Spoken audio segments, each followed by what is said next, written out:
Hey everyone, it's Jack here, TalkNorwichCity. Welcome back to another video. Hope you're all doing very well indeed. And I hope you're still enjoying this season, this championship season. It's been it's felt like it's gone on forever. It's still very much going. It's been exhilarating. It's been exciting at times. It's been a real roller coaster. And I don't think we expected anything different under Johannes Thorup and Ben Napper's watchful eye. It's very different to the last couple of seasons under David Wagner, although at this stage of the season we're still in a similar position to what we were under David Wagner last season. It's funny, isn't it? I think a lot of people often think that the table lies a little bit, and that you're not quite where you deserve to be. And I read into that rhetoric on occasion. I think Norwich City are exactly where they deserve to be at this stage of the season. They are exactly mid-table. They have won 11, drawn 11 and lost 11, equaling 44 points after 33 games played. So we got 13 games of this season left. And I think most people probably predicted mid-table. At stages this season, it looks like we'll finish top 6. At stages this season, it looked like we'd be in a relegation battle. I think the truth is probably somewhere in between, and that's where we are at the moment. With that being said, Norwich on 44 points. They are still only 4 points off of the playoffs, and there's no reason why they can't put a run together from now until the end of the season and maybe get into the top 6. You know, once McLean and Nunez, how many times have we said this season, and Jurasek and Sainz and Sarge are all playing together, then who knows? But it was more for me. We're on the kind of business end of the season now. We're very much on the home stretch, and we've seen a lot of football. We've seen a lot of different players play for Norwich this season. I saw a brilliant stat from Connor Southwell the other day, just outlining the amount of midfield combinations that Norwich City have had this season. There have been so many, and the disruption and the inconsistencies in the starting 11 that Johannes has been able to field, I think has had a real negative implication on where we are this season. So we've seen lots, we've experienced lots. I've actually really enjoyed this season. There's been certain moments where it's been trickier than others, but I felt alive watching Norwich City this time round, which is good. It's interesting, after the 1-1 draw against Hull on Saturday, in which I thought Norwich performed better. They were still a long way from being perfect, but they were certainly better than they have been in those previous couple of games against Derby and Preston, where I thought they looked sluggish, found it difficult to create chances. That wasn't the case against Hull. They had plenty of chances. They probably should have won the game. Again, it was a sloppy opening 15 minutes, which Norwich have been guilty of on multiple occasions this season. And ultimately walked away with a point where it probably should have been 3. But that's not really what I wanted to discuss today. It's interesting now seeing, as we approach the end of this campaign, people start to now think about next season. And I think that's brought upon because we keep bouncing the word transition around, and naturally, as we start to think, okay, this might not be the season that we'd maybe hoped at some stages, and we might miss out on the top 6, then what does next season look like? And I think that's important in football, to keep looking forwards as well as enjoying in the moment, because actually, as Norwich fans, we know all too well, the chase is sometimes better than the actual reward, particularly when you're a club like Norwich trying to get into the Premier League. And we all know far too well the reality of the Premier League for a Norwich fan.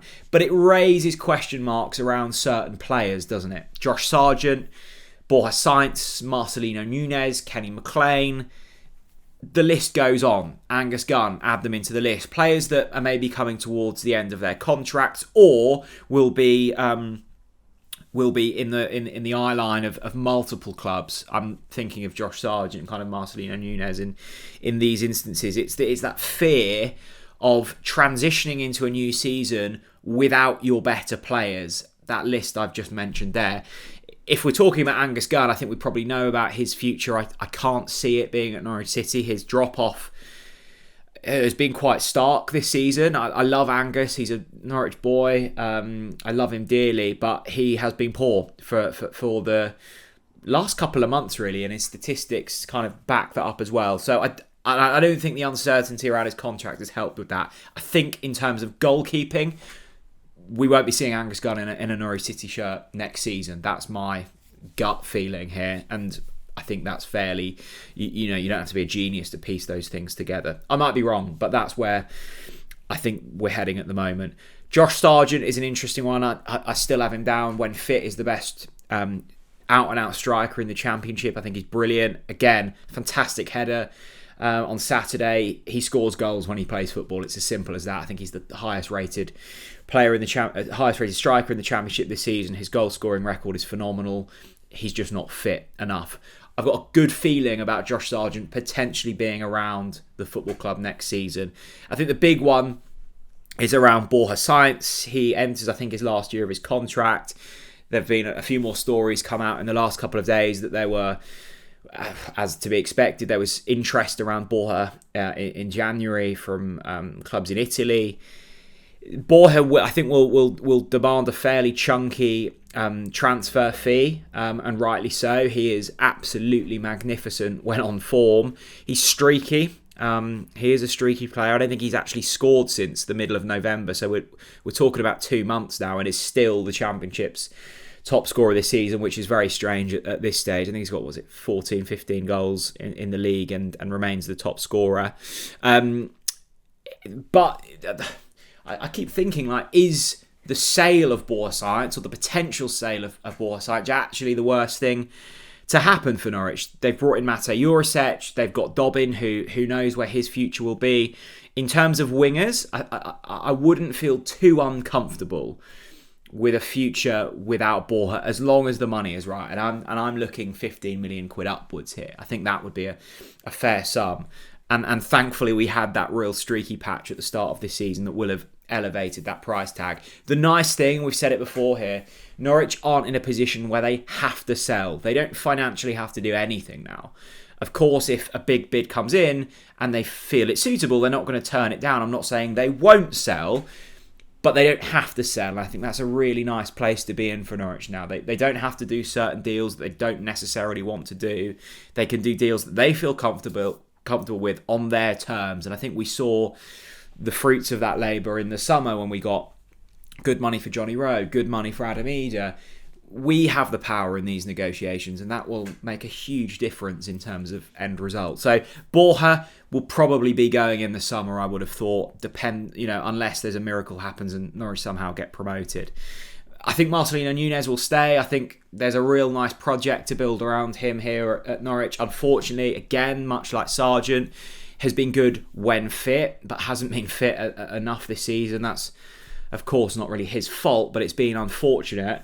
And then Kenny McLean, who, again, I think there's a really nice project to build around Kenny, and I think his family seem incredibly settled at Norwich. He is quite quickly becoming a bit of a Norwich City legend in terms of the minutes played and what he's done for this football club. He always carries himself with the kind of utmost dignity.